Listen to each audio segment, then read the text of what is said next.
श्रीमद् भागवत महापुराण प्रथम स्कंद 11वां अध्याय। द्वारका में श्री कृष्ण का राजोचित स्वागत। श्री सूत जी कहते हैं, श्री कृष्ण ने अपने समृद्ध अनर्थ देश में पहुंचकर वहां के लोगों की विरह वेदना बहुत कुछ शांत करते हुए अपना श्रेष्ठ पांचजन्य नामक शंख बजाया। भगवान की होठों की लाली से लाल हुआ वह श्वेत वर्ण का शंख बजते समय उनके कर कमलों में ऐसा शोभायमान हुआ जैसे लाल रंग के कमलों पर बैठकर कोई राजहंस उच्च स्वर में मधुर गान कर रहा हो। भगवान के शंख की वह ध्वनि संसार को भयभीत करने वाली है। उसे सुनकर सारी प्रजा अपने स्वामी श्री कृष्ण के दर्शन की लालसा से नगर के बाहर निकल आई। भगवान श्री कृष्ण आत्मा राम हैं। वे अपने आत्म लाभ से ही सदा सर्वदा पूर्ण काम है। फिर भी जैसे लोग बड़े आदर से भगवान सूर्य को भी दीप दान करते हैं, वैसे ही अनेक प्रकार से भेंटों के प्रजा ने श्री कृष्ण जी का स्वागत किया। सबके मुख कमल प्रेम से खिल उठे। वे हर्ष गदगद वाणी से सबके सुहृदय और संरक्षक भगवान श्री कृष्ण की ठीक वैसे ही स्तुति करने लगे जैसे बालक अपने पिता से अपनी तोतली बोली में बातें करता है। स्वामिन, हम आपके उन चरण कमलों को सदा सर्वदा प्रणाम करते हैं जिनकी वंदना ब्रह्मा, शंकर और इंद्र तक करते हैं, जो इस संसार में परम कल्याण चाहने वालों के लिए सर्वोत्तम आश्रय है, जिनकी शरण ले लेने पर परम समर्थ काल भी एक बाल तक बाका नहीं कर सकता। विश्व भावन, आप ही हमारे माता, श्रीदय, स्वामी और पिता हैं। आप ही हमारे सदगुरु और परम आराध्य देव हैं। आपके चरणों की सेवा से हम कृतार्थ हो रहे हैं। आप ही हमारा कल्याण करें। आहा, हम आपको पाकर सनाथ हो गए, क्योंकि आपके सर्व सौंदर्य सार अनुपम रूप का हम दर्शन करते रहते हैं। कितना सुंदर मुख है, प्रेम पूर्ण मुस्कान से स्निग्ध चितवन। यह दर्शन तो देवताओं के लिए भी दुर्लभ है। कमल नयन श्री कृष्ण, जब आप अपने बंधु बांधवों से मिलने के लिए हस्तिनापुर और मथुरा ब्रजमंडल चले जाते हैं, तब आपके बिना हमारा एक एक क्षण कोटि कोटि वर्षों के समान लंबा हो जाता है। आपके बिना हमारी दशा वैसे ही हो जाती है जैसे सूर्य के बिना आंखों की। भक्त वत्सल भगवान श्री कृष्ण प्रजा के मुख से ऐसे वचन सुनते हुए अपनी कृपामयी दृष्टि से उन पर अनुग्रह की वृष्टि करते हुए द्वारका में प्रविष्ट हुए।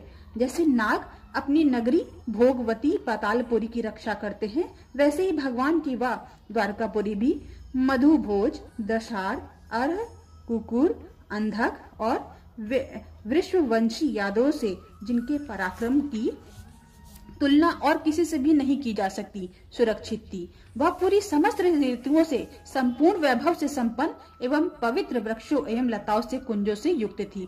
स्थान स्थान पर फलों से पूर्ण उद्यान, पुष्प वाटिकाएं एवं क्रीड़ावन थे। बीच बीच में कमल युक्त सरोवर नगर की शोभा बढ़ा रहे थे। नगर के फाटकों, महल के दरवाजों और सड़कों पर भगवान के स्वागतार्थ वंदन बारें लगाई गई थी। चारों ओर चित्र विचित्र ध्वजा पातिकाएं फहरा रही थी, जिनसे उन स्थानों पर घाम का कोई प्रभाव नहीं पड़ता था। उसके राजमार्ग, अनन्याय सड़कें, बाजारें और चौक झाड़ बुहार कर सुगंधित जल से सींच दिए गए थे और भगवान के स्वागत के लिए बरसाए हुए फल फूल, अक्षत अंकुर चारों ओर बिखरे हुए थे।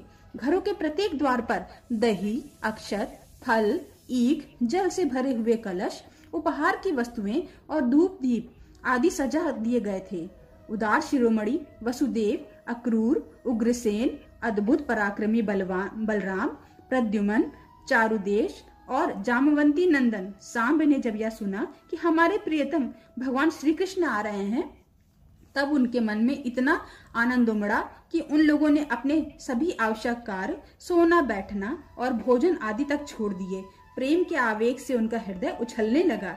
वे मंगल शकुन के लिए एक गजराज को आगे करके सब सत्यन पाठ करते हुए और मांगलिक सामग्रियों से सुसज्जित ब्राह्मणों को साथ लेकर चले। शंख और तुरही आदि बजने लगे और वेद ध्वनि होने लगी। वे सब हर्षित होकर रथों पर सवार हुए और बड़ी आदर बुद्धि से भगवान की अगवानी करने चले।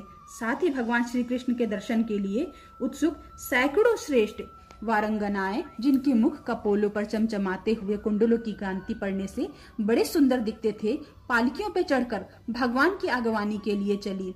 बहुत से नट नाचने वाले, गाने वाले, विरध बखानने वाले, सूत, मागध और वंशीजन भगवान श्री कृष्ण की अद्भुत चरित्रों को गायन करते हुए चले। भगवान श्री कृष्ण के बंधु बांधवों, नागरिकों और सेवकों से उनकी योग्यता के अनुसार अलग अलग मिलकर सबका सम्मान किया।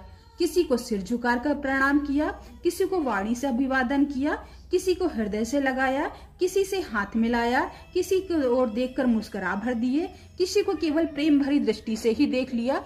जिसकी जो इच्छा थी उसे वही वरदान दिया। इस प्रकार चांडाल पर्यंत सबको संतुष्ट देख करके गुरुजन, सपत्नीक, ब्राह्मण और वृद्धों को तथा दूसरे लोगों का भी आशीर्वाद ग्रहण करते एवं वंदी जनों से विरुदावली सुनते हुए सबके साथ भगवान श्री कृष्ण ने नगर में प्रवेश किया।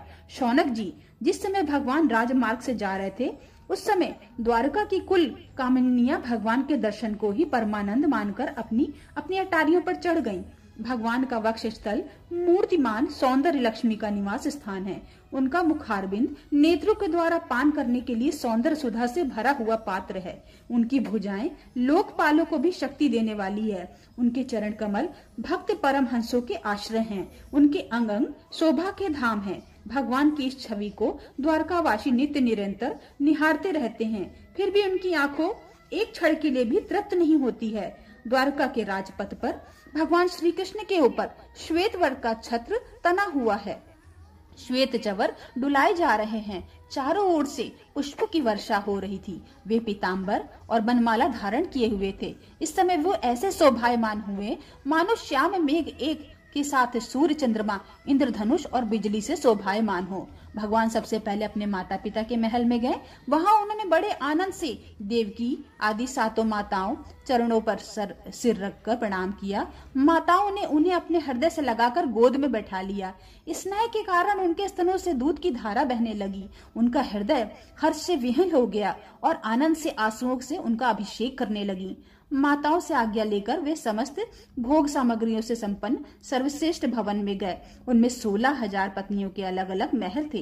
अपने प्राणनाथ भगवान श्री कृष्ण को बहुत दिन बाहर रहने के बाद घर आया देखकर रानियों के हृदय में बड़ा आनंद हुआ।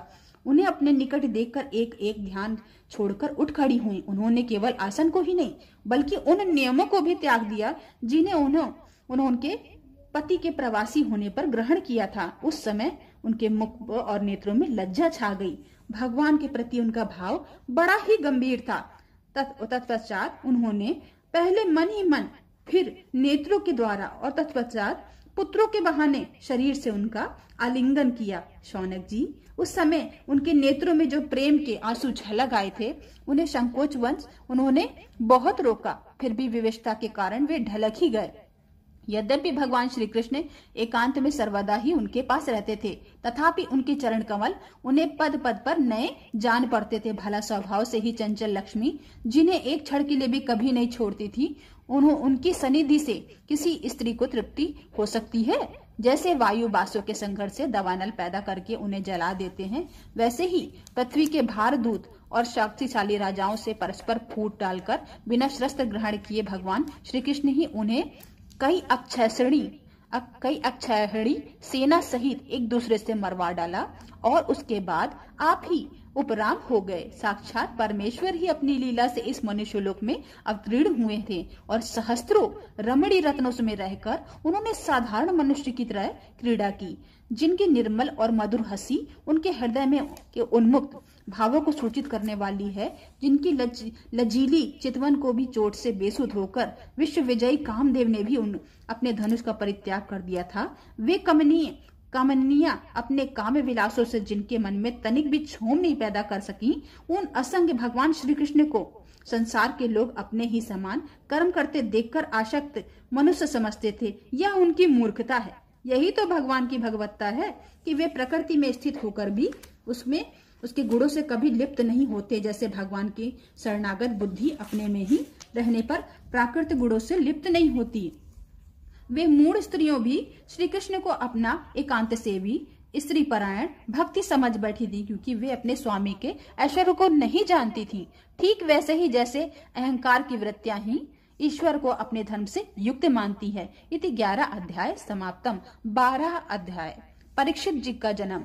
शौनक जी ने कहा, अश्वत्थामा ने जो अत्यंत तेजस्वी ब्रह्मास्त्र चलाया था उससे उत्तरा का गर्भ नष्ट हो गया था, परंतु भगवान ने उसे पुनः जीवित कर दिया था। उस गर्भ से पैदा हुए महाज्ञानी महात्मा परीक्षित के, जिन्हों सुखदेव जी ने ज्ञानोपदेश दिया था, जन्म कर्म मृत्यु और उसके बाद जो गति उन्हें प्राप्त हुई, यह सब यदि आप ठीक समझे तो कहें। हम लोग बड़ी श्रद्धा से उसके साथ सुनना चाहते हैं। श्री सूत जी ने कहा, धर्मराज युधिष्ठिर अपनी प्रजा को प्रसन्न रखते हुए पिता के समान उसका पालन करने लगे। भगवान श्री कृष्ण के चरण कमलों के सेवन के समस्त भोगों से निष्पर्श हो गए थे। शौनक आदि ऋषियों उनके पास अतुल संपत्ति थी। उन्होंने बड़े बड़े यज्ञ किए थे तथा उनके फलस्वरूप श्रेष्ठ लोगों का अधिकार प्राप्त किया था। उनकी रानियां और भाई अनुकूल थे। सारी पृथ्वी उन्हीं की थी। वे जम्बूद्वीप के स्वामी थे और उनकी कीर्ति स्वर्ग तक फैली हुई थी। उनके पास भोग की एक ऐसी सामग्री थी जिसके लिए देवता लोग भी ललायित रहते थे, परंतु जैसे भूखे मनुष्य को भोजन के अतिरिक्त दूसरा पदार्थ नहीं सुहाते, वैसे ही उन्हें भगवान के सिवा कोई दूसरी वस्तु सुख नहीं देती थी। शौनक जी, उत्तरा के गर्भ में स्थित वह वीर शिशु परीक्षित जब अश्वत्थामा के ब्रह्मास्त्र के तेज से जलने लगा, तब उसने देखा कि उसकी आंखों के सामने एक ज्योतिमय पुरुष है। वह देखने में तो अंगूठे भर का है, परंतु उनका स्वरूप बहुत ही निर्मल है। अत्यंत सुंदर श्याम शरीर है। बिजली के समान चमकता हुआ पीतांबर धारण किए हुए हैं। सिर पर सोने का मुकुट झिलमिला रहा है। उस निर्विकार पुरुष की बड़ी ही सुंदर लंबी लंबी 4 भुजाएं हैं। कानों में तपाए हुए स्वर्ण के सुंदर कुंडल हैं। आंखों में लालिमा है। हाथ में लूकों के समान जलती हुई गदा लेकर उसे बार बार घुमाता जा रहा है और स्वयं शिशु के चारों ओर घूम रहा है। जैसे सूर्य अपनी किरणों से कोहरे को भगा देता है, वैसे ही उस गदा के द्वारा ब्रह्मास्त्र के तेज को शांत करता जा रहा था। उस पुरुष को अपने समीप देखकर वह गर्भस्थ शिशु सोचने लगा कि यह कौन है। इस प्रकार उस 10 मास के गर्भस्थ शिशु ने सामने ही धर्म रक्षक अप्रेममय भगवान श्री कृष्ण ब्रह्मास्त्र के तेज को शांत करके वहीं अंतर ध्यान हो गए। तदंतर अनुकूल ग्रहों के उदय से युक्त समस्त सद्गुणों को विकसित करने वाले सूर्य शुभ समय पांडु के वंशधर परीक्षित जी का जन्म हुआ। जन्म के समय ही वह बालक इतना तेजस्वी दिख पड़ता था मानो स्वयं पांडु ने ही फिर से जन्म लिया है। पौत्र के जन्म की बात सुनकर राजा युधिष्ठिर मन में बहुत प्रसन्न हुए। उन्होंने धौम में कृपाचार्य आदि ब्राह्मणों से मंगल वाचन और जात कर्म संस्कार करवाए। महाराज युधिष्ठिर दान के योग्य समय को जानते थे। उन्होंने प्रजा तीर्थ नामक काल के अर्थात नाल काटने से पहले ब्राह्मणों को सुवर्ण, गौवें, पृथ्वी, गांव, उत्तम जाति के हाथी, घोड़े और उत्तम अन्न का दान किया। ब्राह्मणों को संतुष्ट होकर अत्यंत विनय युधिष्ठिर ने कहा, पुरुवंश शिरोमणे, काल के दुर्निवार गति से यह पुरुष पुरुवंश मिटाना ही चाहता था, परंतु तुम लोगों पर कृपा करने के लिए भगवान विष्णु ने यह बालक देकर इसकी रक्षा कर दी है, इसलिए इसका नाम विष्णु रात होगा। निसंदेह यह बालक संसार में बड़ा यशस्वी, भगवान का परम भक्त और महापुरुष होगा। युधिष्ठिर ने कहा, महात्माओं, यह बालक क्या अपने उज्जवल यंश से हमारे वंश को पवित्र कीर्ति महात्मा राजश्रियों का अनुसरण करेगा? ब्राह्मणों ने कहा, धर्मराज, यह मनुपुत्र इक्ष्वाकु के समान अपनी प्रजा का पालन करेगा तथा दशरथ नंदन भगवान श्री राम के समान ब्राह्मण भक्त और सत्य प्रतिज्ञा होगा। या उन्हीं नरेश शिबी के समान दाता और शरणागत वत्सल होगा और याज्ञिकों में दुष्यंत के पुत्र भरत के समान अपने वंश का यश फैलाएगा। धनुर्धरों में या सहस्त्र बाहु अर्जुन और अपने दादा पार्थ के समान अग्रगम्य होगा। यह अग्नि के समान दुधर्ष और समुद्र के समान दुत्सर होगा। यह सिंह के समान पराक्रमी, हिमाचल की तरह आश्रय लेने योग्य, पृथ्वी के सदृश तितिक्षु और माता पिता के समान सहनशील होगा। इसमें पितामह ब्रह्मा के समान समता हो रहेगी। भगवान शंकर की तरह यह कृपालु होगा और संपूर्ण प्राणियों को आश्रय देने में यह लक्ष्मीपति भगवान विष्णु के समान होगा। यह समस्त सुदगुणों के महिमा धारण करने में श्री कृष्ण का अनुयायी होगा। रंति देव के समान उदार होगा और ययाति के समान धार्मिक होगा। धर्म में बलि के समान और भगवान श्री कृष्ण के प्रति दृढ़ निष्ठा में यह प्रहलाद के समान होगा। यह बहुत से अश्वमेघ यज्ञों को कराने वाला और वृद्धों का सेवक होगा। इसके पुत्र राजऋषि होंगे। मर्यादा का उल्लंघन करने वालों को यह दंड देगा। यह पृथ्वी माता और धर्म की रक्षा के लिए कलयुग का भी दमन करेगा। ब्राह्मण कुमार के श्राप से तक्षक के द्वारा अपनी मृत्यु सुनकर यह सबकी आसक्ति छोड़ देगा और भगवान के चरणों के शरण लेगा। राजन व्यास नंदन सुखदेव जी यह आत्मा के यथार्थ स्वरूप का ज्ञान प्राप्त करेगा और अंत में गंगा तट पर अपने शरीर को त्याग कर निश्चय ही अभय प्राप्त करेगा। ज्योतिष शास्त्र के विशेषज्ञ ब्राह्मण राजा युधिष्ठिर को इस प्रकार बालक के जन्म लगने का फल बतलाकर और भेंट पूजा लेकर अपने अपने घर चले गए। वहीं यह बालक संसार में परीक्षित के नाम से प्रसिद्ध हुआ, क्योंकि यह समर्थ बालक गर्भ में जिस पुरुष का दर्शन पा चुका था उसका स्मरण करता हुआ लोगों में उसी की परीक्षा करता रहता था। यह कि देखें इनमें से कौन कौन वह है। जैसे शुक्ल पक्ष में दिन प्रतिदिन चंद्रमा अपनी कलाओं से पूर्ण होता हुआ बढ़ता है, वैसे ही राजकुमार भी अपने गुरुजन के लालन पालन के क्रमशः अनुदित बढ़ता हुआ शीघ्र ही सयाना हो गया। इसी समय स्वजनों का वध को प्रायश्चित करने के लिए राजा युधिष्ठिर ने अश्वमेघ यज्ञ के द्वारा भगवान की आराधना करने का विचार किया, परंतु प्रजा से वसूल किए हुए कर और दंड जुर्माने की रकम के अतिरिक्त और धन न होने के कारण बड़ी चिंता में पड़ गए। उनका अभिप्राय समझकर भगवान श्री कृष्ण की प्रेरणा से उनके भाई उत्तर दिशा में राजा मरुत और ब्राह्मणों द्वारा छोड़ा हुआ बहुत सा धन लेकर आए। उनसे यज्ञ की सामग्री एकत्र होकर के धर्म भीरु महाराज युधिष्ठिर ने 3 अश्वमेघ यज्ञों का द्वारा भगवान की पूजा की। युधिष्ठिर के निमंत्रण पे पधारे हुए भगवान ब्राह्मणों द्वारा उनका यज्ञ संपन्न कराकर अपने सुहृदय पांडवों की प्रसन्नता के लिए कोई महीनों तक वहीं पे रहे। शौनक जी इसके बाद भाइयों सहित राजा युधिष्ठिर और द्रौपदी की अनुमति लेकर अर्जुन के साथ यदुवंशियों के घिरे हुए भगवान श्री कृष्ण द्वारका के लिए प्रस्थान किया। 13वां अध्याय। विदुर जी के उपदेश से धृतराष्ट्र और गांधारी का वन में जाना। सूत जी कहते हैं, विदुर जी तीर्थ यात्रा में महर्षि मैत्रेय का आत्मा का ज्ञान प्राप्त करके हस्तिनापुर लौट आए। उन्होंने जो कुछ भी जानने की इच्छा की वह पूर्ण हो गई। विदुर जी से मैत्रेय ऋषि ने जितने प्रश्न किए उनका उत्तर सुनने से पहले ही श्री कृष्ण अन्य भक्ति हो जाने के कारण उत्तर सुनने में उपराम हो गए। शौनक जी अपने चाचा विदुर जी को आया देखकर धर्मराज युधिष्ठिर, उनके चारों भाई धृतराष्ट्र, युयुत्सु, संजय, कृपाचार्य, कुंती, गांधारी, द्रौपदी, सुभद्रा, उत्तरा, कृपि तथा पांडव परिवार के अन्य सभी नर नारी और अपने पुत्रों सहित दूसरी स्त्रियां सब के सब बड़ी प्रसन्नता से मानो मृत शरीर में प्राण आ गया हो ऐसा अनुभव करते हुए उनकी आगवानी के लिए सामने गए।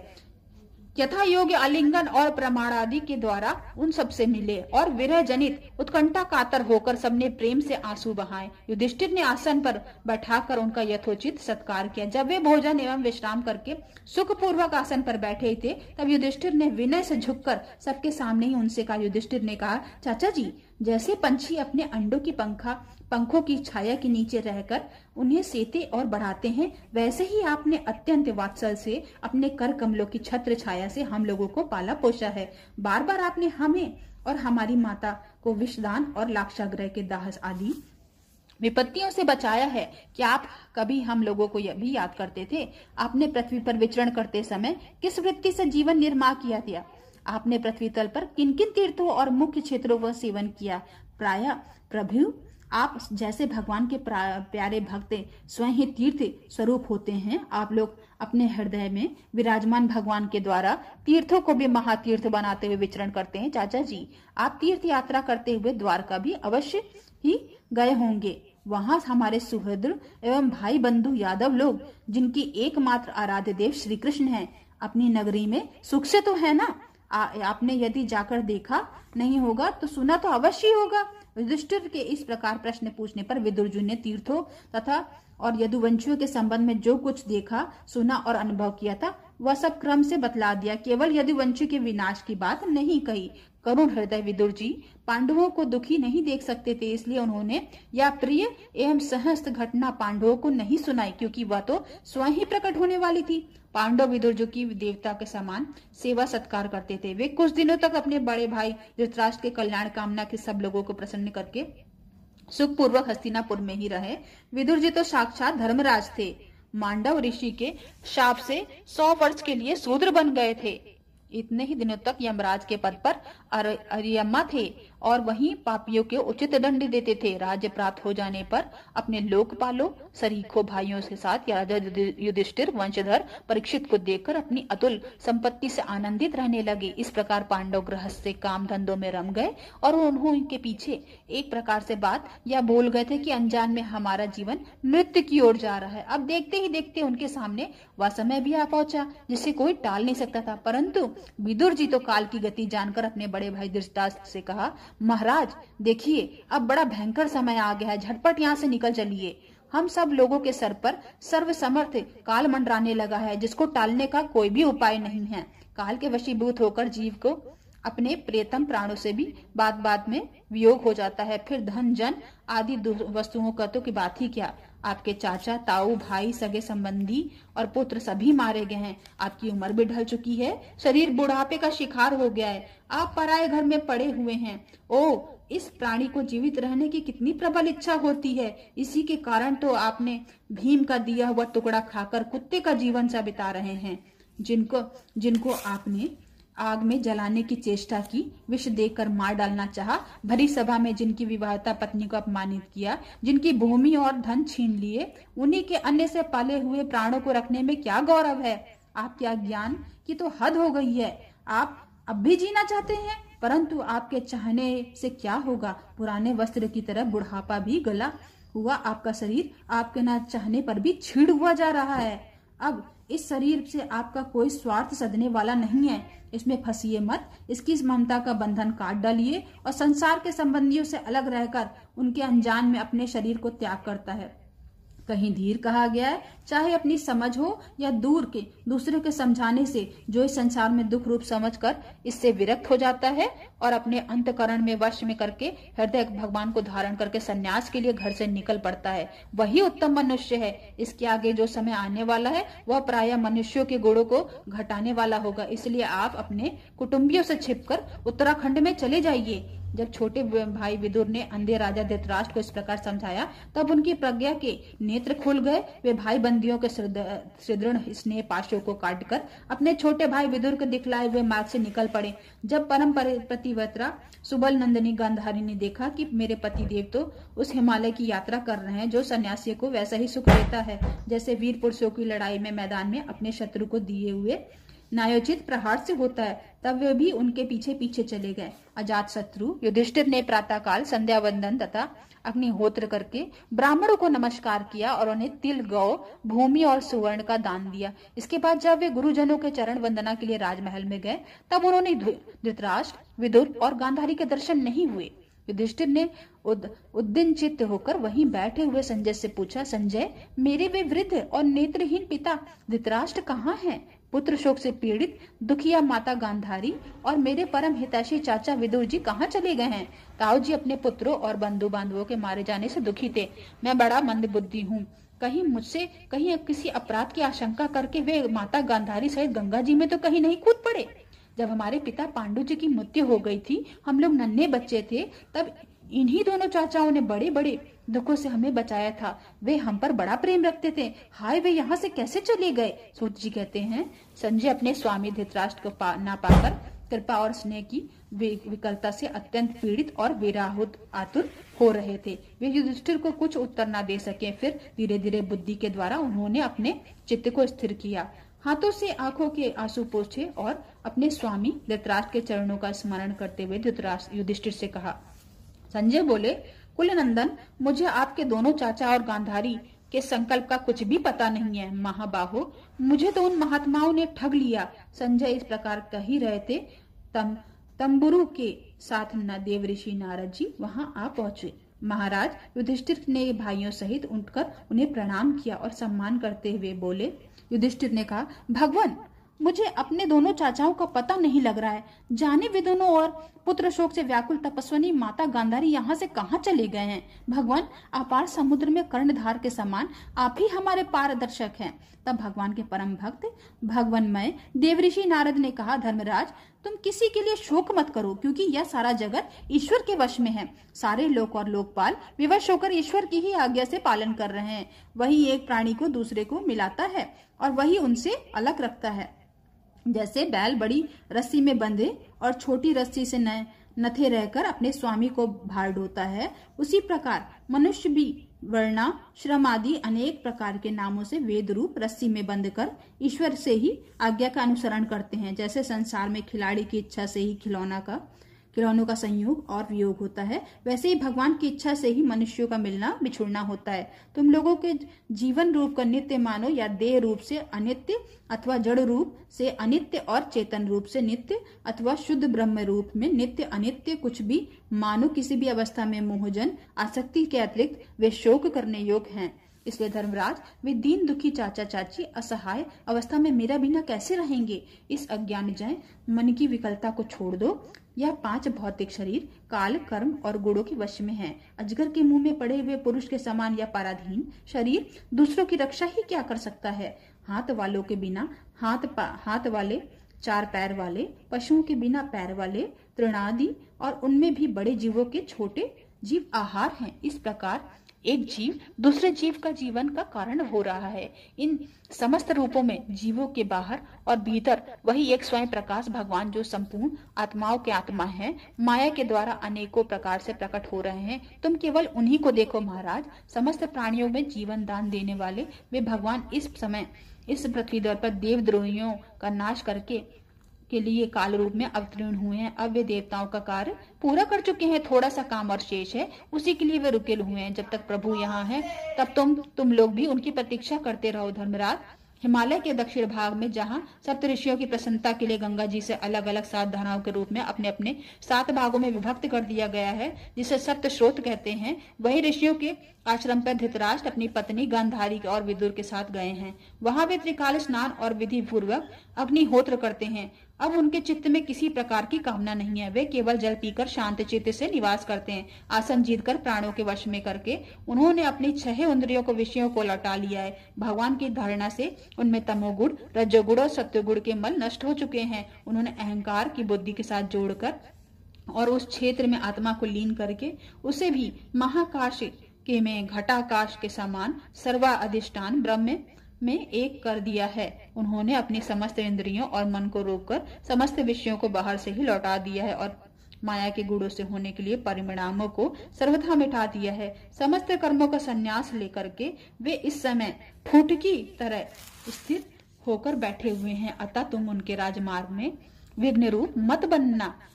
धर्मराज, आज से 5वें दिन वे अपने शरीर का परित्याग कर देंगे और वह जलकर भस्म हो जाएगा।